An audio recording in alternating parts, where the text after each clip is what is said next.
But besides, can I just start if there is no hands? You mentioned something about being realistic, managing time years ahead, funding strategy, personal development plan. Don't you think that it should start with the person herself knowing where they want to go? Because some of us are just there, but they just want to apply, but they don't know where they are going actually. Yep, yep, yep. That's very true.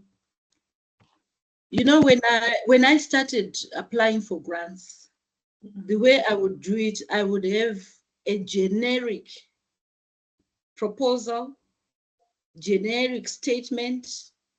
So it didn't matter who the grant funder was. I would just throw that and I would keep getting no's. Mm. Uh, in those generic applications, I did not know myself. I did not describe myself. I did not know where I wanted to go. So what I have found is that you need yourself to know, where do I want to be 2 years from now, 3 years from now, 5 years from now. So you need a personal development plan. You need a personal development plan. Then once you have that in your head, when you look for the next grant application, you're saying to yourself, this grant application will only take me 1 year forward. So when I'm writing to the grant funder, I let them know I'm applying for this, but I always say, this is my plan for your grant, but after your grant, this is my plan. Mm-hmm. That's something I learned eventually. But at first I would get a lot of no's because I didn't demonstrate that I knew myself. Yes, that's very, very, very important. Yes. Demonstrating that you know yourself also is good in that when you are competing, like I said, you are all on different playing fields. So if the funder doesn't know what you want from them, how you can benefit from them, they don't know how to help you. So if you apply to the funder and you say, I would like to learn, I want to go to Germany to learn this technique, they can say, can we fund this? Can we afford this? Easily, they can say yes or no. But if you are not clear what you want from them, you don't know yourself what you want, yeah, you can't get the grants. Yeah, thank you. I think we fail a lot who didn't know that we should do storytelling and share our story inside. I Yeah, think yeah, it's also related maybe in our culture that we don't learn how to share who we are. Maybe also women, we don't like to share our story. But mhm, actually, they need to know you as a person and also understand where you are going and see if they can help you go there. yeah, If they don't resonate with you, they won't help you. So they won't fund you because they don't understand how they can help you achieve it. yeah. Okay. Uh, do we have other question? I've seen something in the chat. Can you advise which are the best platform for networking with fellow researcher like author head? This is Beth. I can't say the name. Nyabadza. I'm sorry if I don't say it right. Mhm.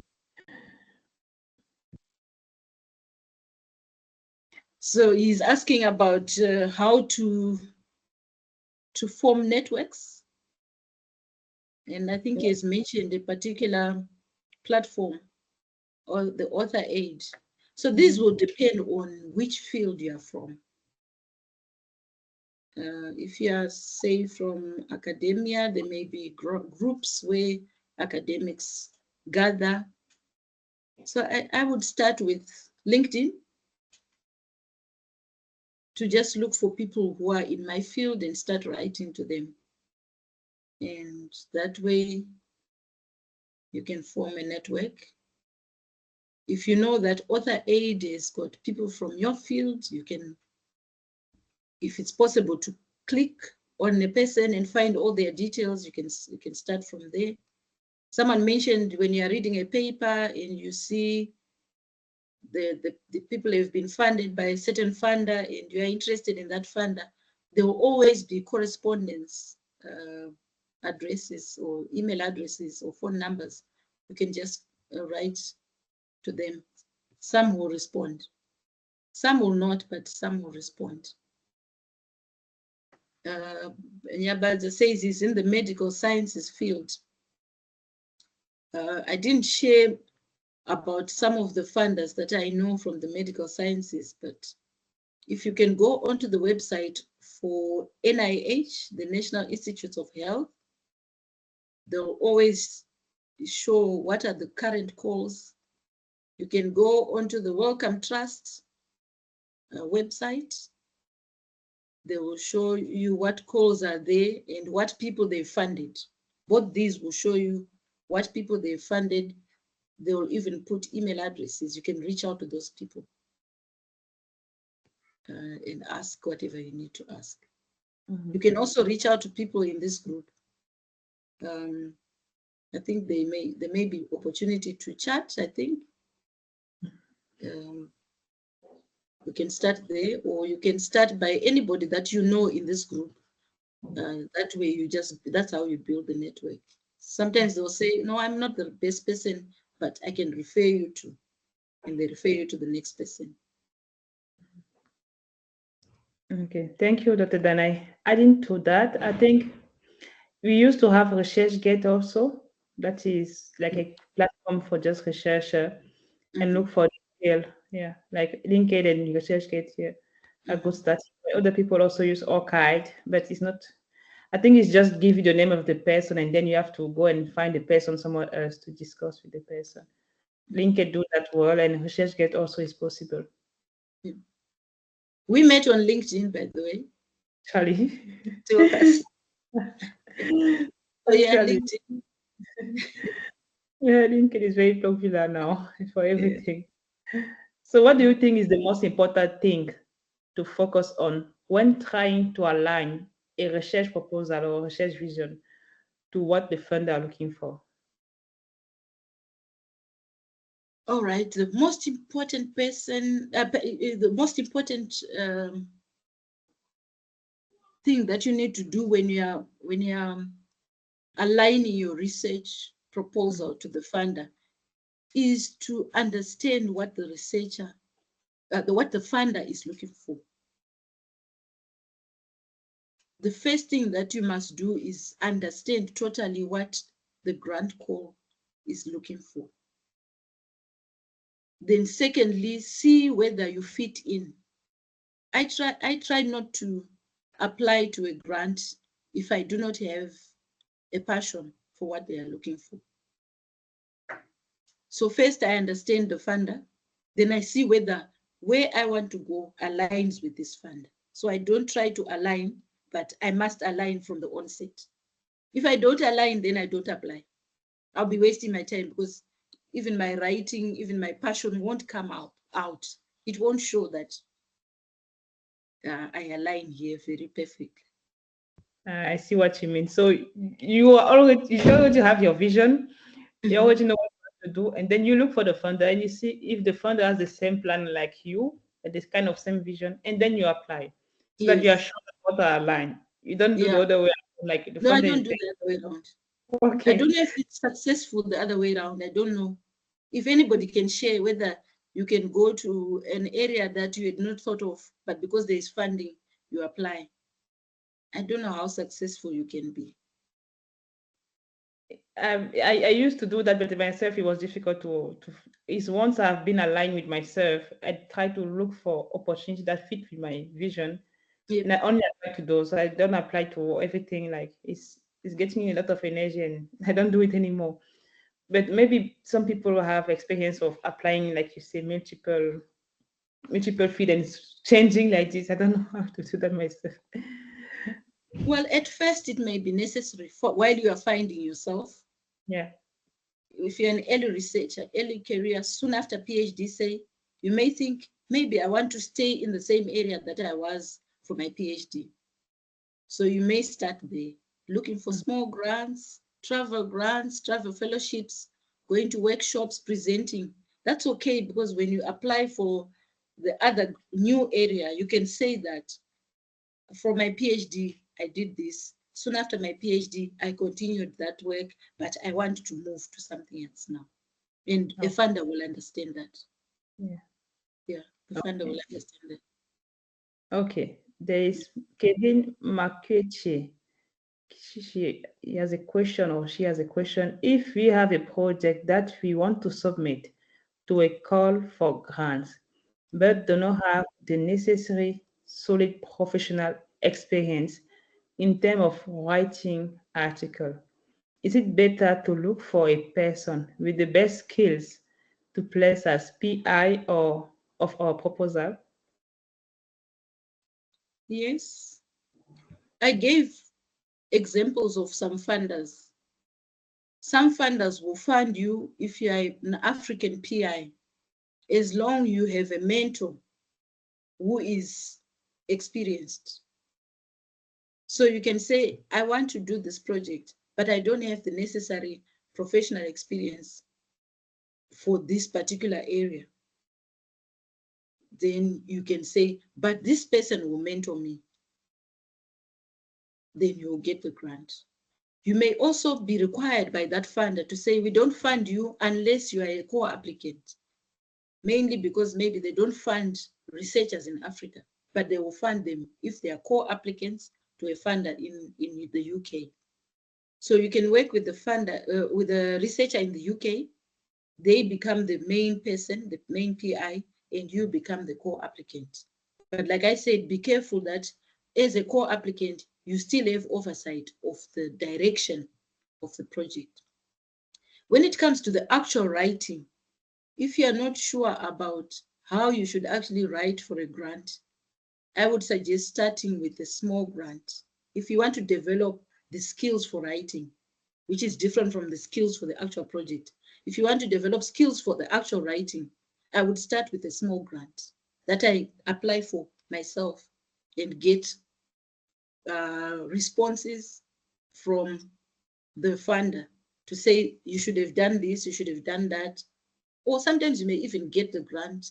And once you have the grant, they start training you on how to write for grants. Yeah, some funders will give you the training. But I don't know what you are thinking. If you're saying you want to have someone with experience in writing, are you going to give them the proposal, then they write and they put their name as the PI? You may lose that grant. Do you think Yeah, someone actually, will write a grant and then give it to you? that's what that's what I think. That's what the person is saying, that she wrote the grant and then put someone else's name to make sure that they win the grant or something like that. Mm. That person must be very honest, because some will then start to do what they want with your money because it's in their name. Yeah, it's very tricky. And then you I would don't win it. do it myself, Mm, I think. actually, I prefer also because you don't have it somewhere else in your CV that you won that grant. So if you put someone Yeah. in that is awarded, so what are you going to do? You are going to do the research, and then what? Mhm. So you don't have the recognition that goes with the grant, because this is what people are looking for also, not just the money. Mhm. Mm. I didn't know that we had Vinny, that the Vinny was the place. Yes, I'm seeing it. Yeah, she's handling the chat.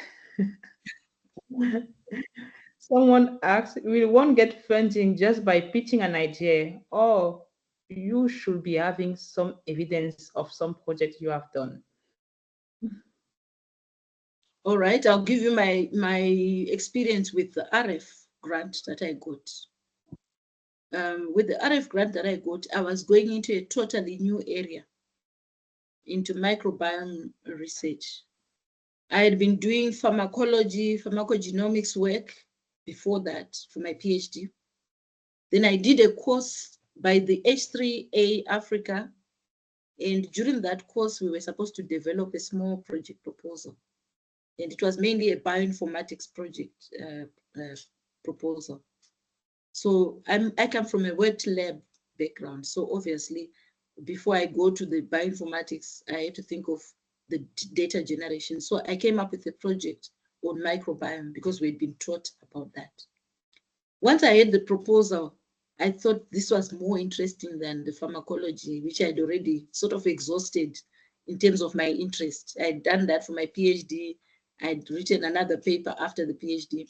So what I simply did was I wrote to a mentor who had been mentoring me to say, I'm thinking to do a project on microbiome. And she said, I've got someone who is doing microbiome work in Germany.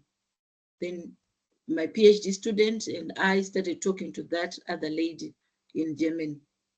She was willing to teach us, but she was not going to use her own resources. So I had to apply to RF. And when I did apply to RF, they were convinced because I had this mentor who was going to take me in, teach me how to collect my samples, teach me how to store my samples, how to extract my DNA, everything. So for 9 months, I was in that other lab with a grant that I got for microbiome work that I had no experience in, no paper in. So you can get the grant, especially those who are into capacity building, they will fund you. But you have to say from the onset, this is a new area. I've never done this. I'm going to be helped by someone. So that's how you pitch the idea. Without evidence of having done any project in that area, you can get the funding.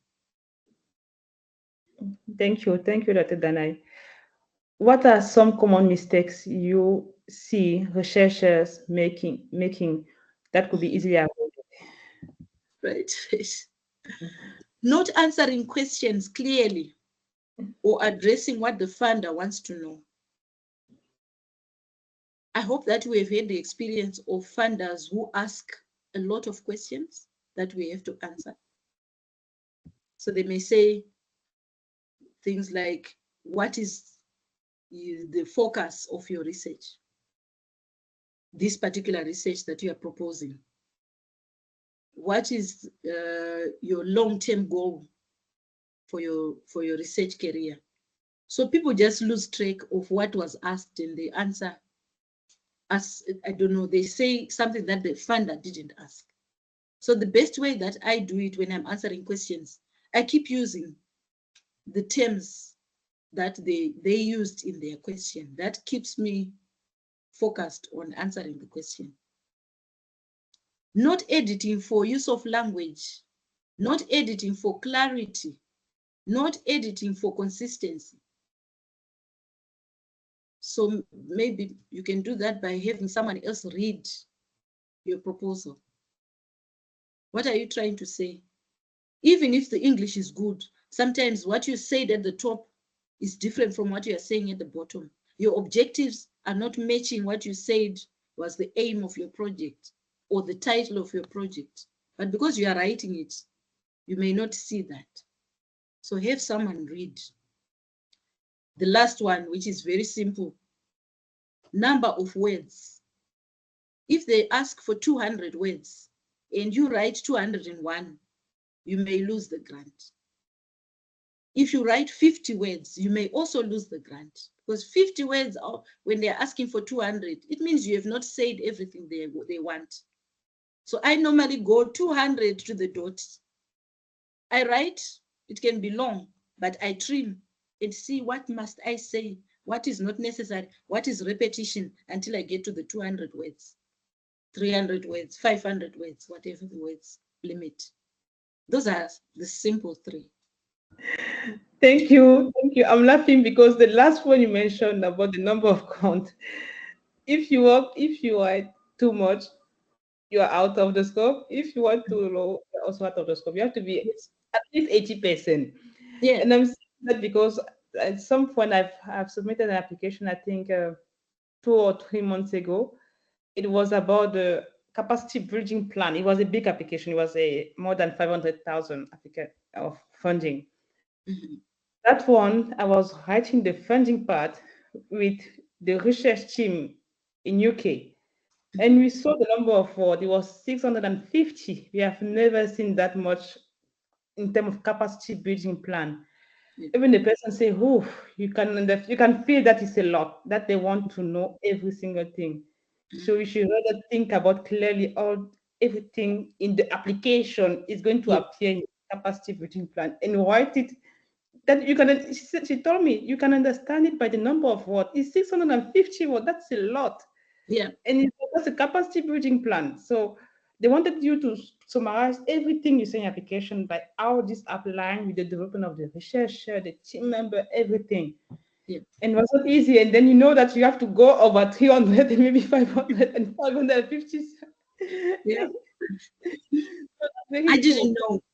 I didn't know that if I go 50 when I am required to write 200, it's a disadvantage.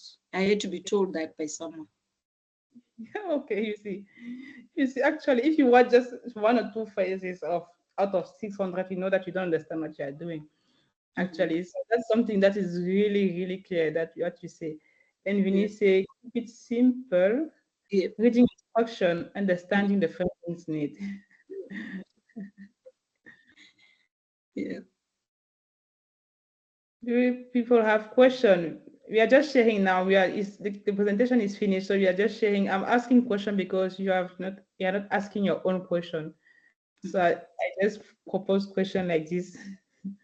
So feel free to open the mic if you want or share in the chat. Hi, Luria. It's Vinny. Yes, Vinny. Hi, Hi. Penny. Hi, Dr. Zhou. Amazing Hi. presentation. I just want to add also something to what have been discussed already. So, in the little experience that I have also with the NIH grant and application is that there are the first things, like I think Dr. Danaï already mentioned, that you really need to understand the needs of the funders, right? And with with institution or with organization like NIH, they actually have like different institute, and different institute do research on different things.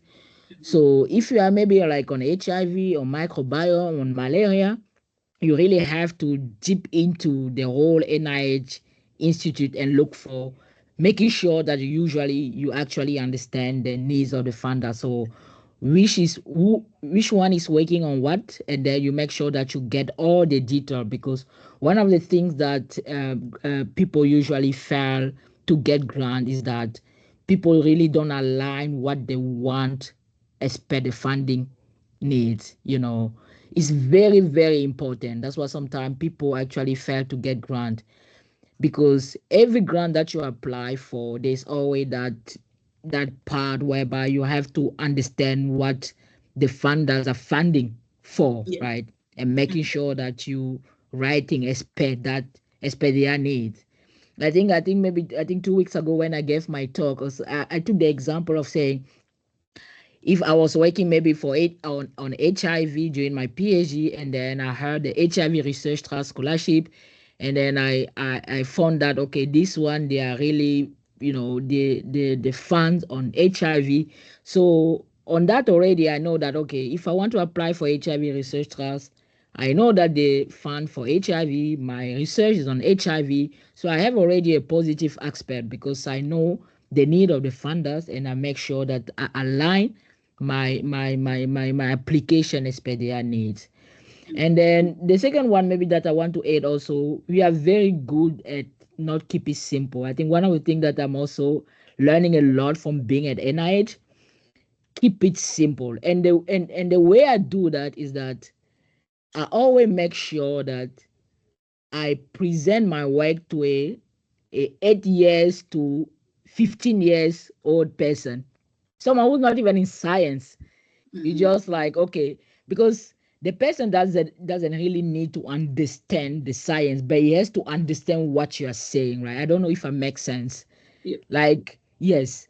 And I promise you, I remember even during my PhD, before my PhD thesis, I presented my thesis to a 8 years old boy, 11, 15, and my parents and uncle, like the whole team was there. And then I made sure that they all kind of like understand, but not deeply the science, but the whole context that you have.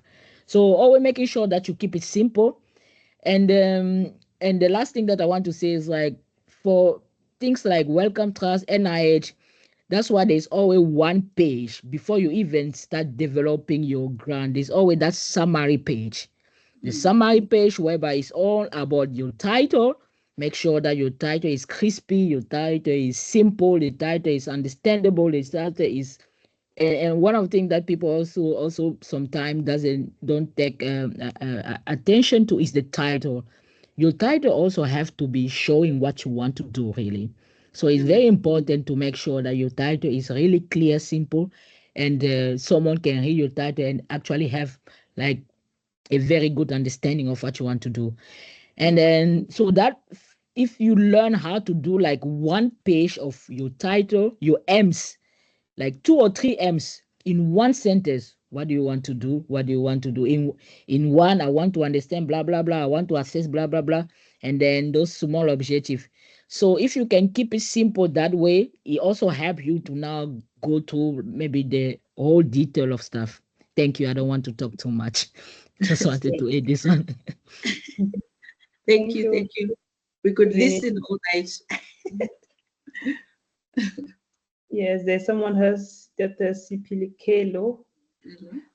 I'm sorry if I don't say it correctly. This is from maybe South Africa or Zimbabwe. Is it? Dr. Go ahead.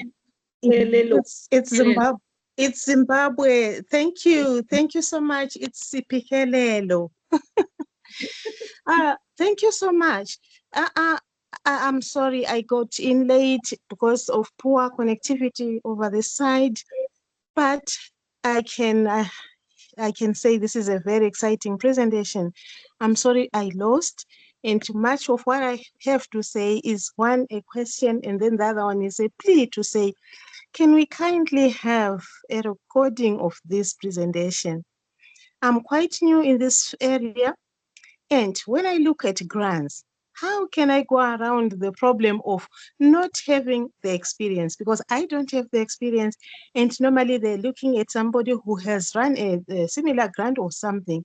How do I go about this problem? Thank you. All right, Dr. Spigelelo, I'll start by just saying start small. Start small. So the best way to start is to apply for a small grant. I remember my very first grant was a travel grant to a workshop. I was so excited. It was a travel grant to Uganda. That was my first application that I got. It wasn't a grant for my work, but just to travel. But because there were essays that I wrote in order to answer the grant funder who was supporting my travel, I actually knew a lot more about myself and what I could bring on the table, because they were asking me, what do you want to do in the next 2 years? What do you want to do in the next 5 years? So yeah, start small. Then also find mentors. Find mentors who read your work, what you have written. Then maybe I could say thirdly, go to the site of this funder and try to see people in your area that they funded. What are they funding? What are these people doing? That will help you to craft your own application.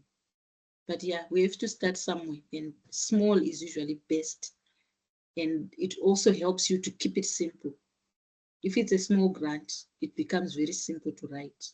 But the idea itself should also be simple. Thank you, Dr. Thank, Danaï. thank you, Dr. Danaï. And then perhaps I kindly ask again the recording of this presentation. Thank you. Yes, I answered that one. Dr. CPK Lelo. Can I say the word now? Was just right. So yes, we are going to share the recording. If you have registered to the event to join it, then we have the recording and then in the slide. If you are registered to get inside, yes, we have the recording. Thank you so much. Thank you. Thank you Yes. for your questions. I just wanted to come back to the title that Dr. Vinny mentioned, the title and the keep it simple, because this title can save you or can also kill you. So what you write in the title, it can be so shiny, so attractive, and so nicely written. But if the funder then go inside or the reviewer go inside, it doesn't see what you mentioned the title, then you are going to be rejected.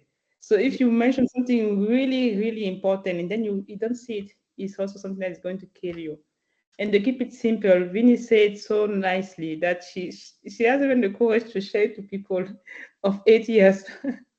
I've never had that courage yet, but someone, also a mentor of mine, told me for me to win it was the second hand for that one. She told me that you have to write it for, look at the person of 8 or 20, 12 years old. You have to break down your language to that level. If you don't break it down like this, you will never win.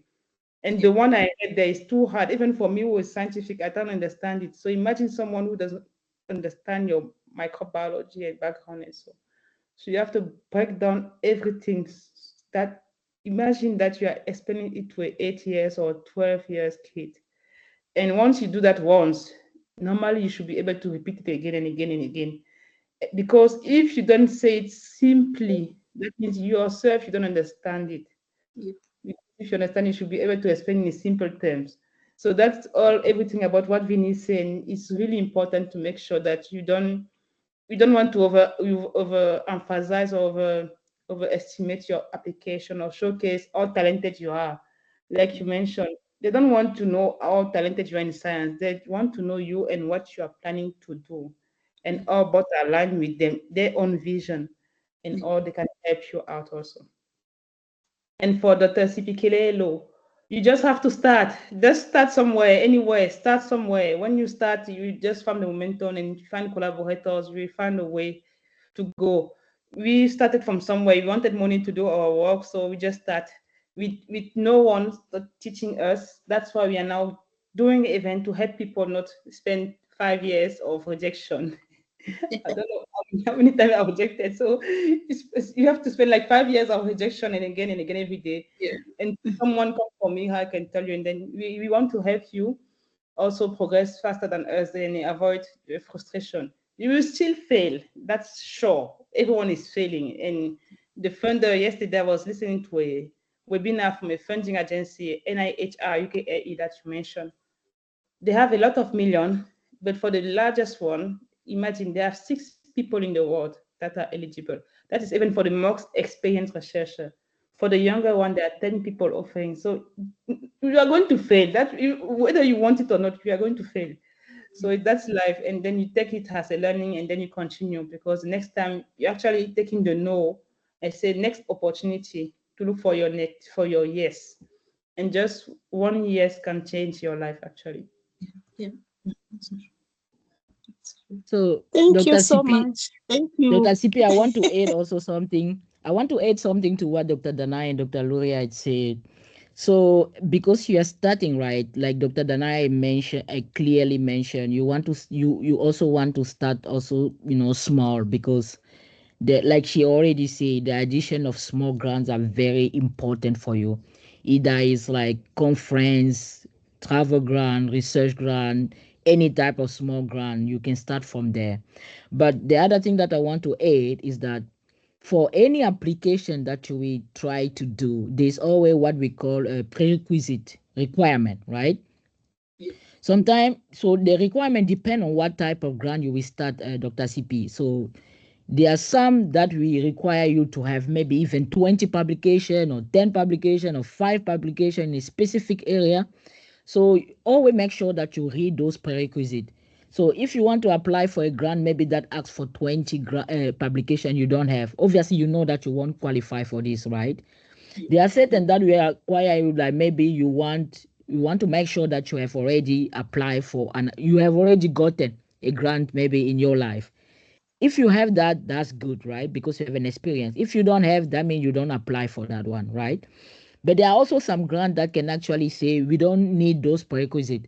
We just want you to have a knowledge in a very specific area. Maybe if you're a doctor, like maybe a knowledge in a medical field or maybe in cancer or whatever. And if you are in that knowledge, obviously you know that you you you you already got the requirement for that, right?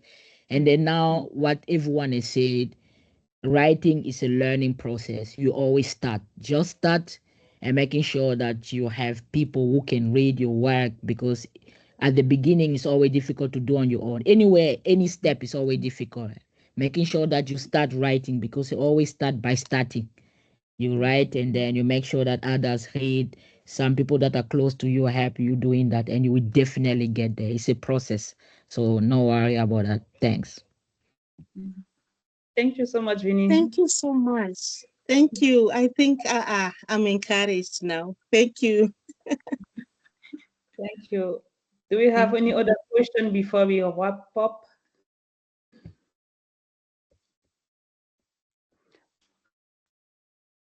While people are thinking, Dr. Danaï, what do you think will be the next move in research? Like, what trends do you see in research funding, and how can researchers prepare themselves to stay competitive in the future?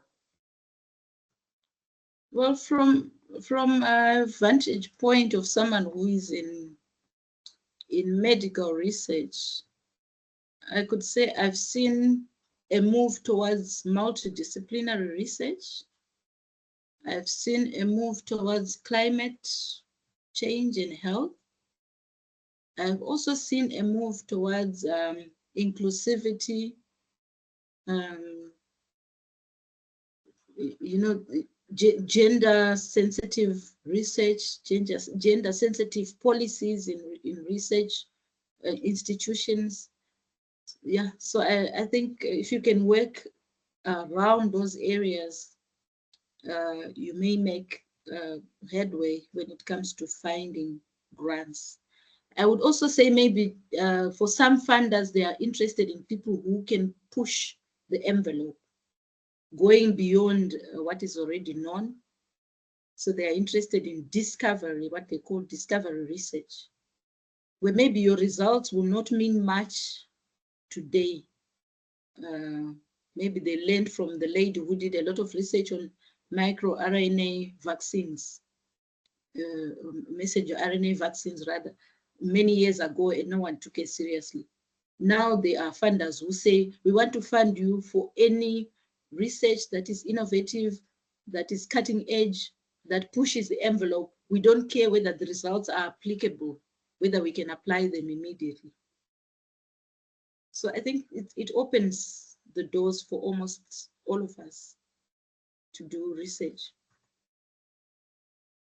Okay. Do you think AI can also be part of the game, like machine learning research project, this kind of thing? Oh, definitely. AI, definitely. My only worry is that it's going faster than the researchers themselves, the AI. Yeah. So we may be struggling with, say, our data analysis when already tools exist. Mhm. So we may have to catch up. We may have to Yeah. play catch up. Yeah. So if you can write a proposal, ensure that you are aware that AI is available to you, you may get ahead. Okay. Thank you so much for your time, Dr. Danaï. I don't see any question in the chat, and I don't see any hand raised. Do you have a last word before we say goodbye? I, by the way, hope ask everyone if they can to turn on the microphone or the video, sorry, so that we can take a group picture, if you can.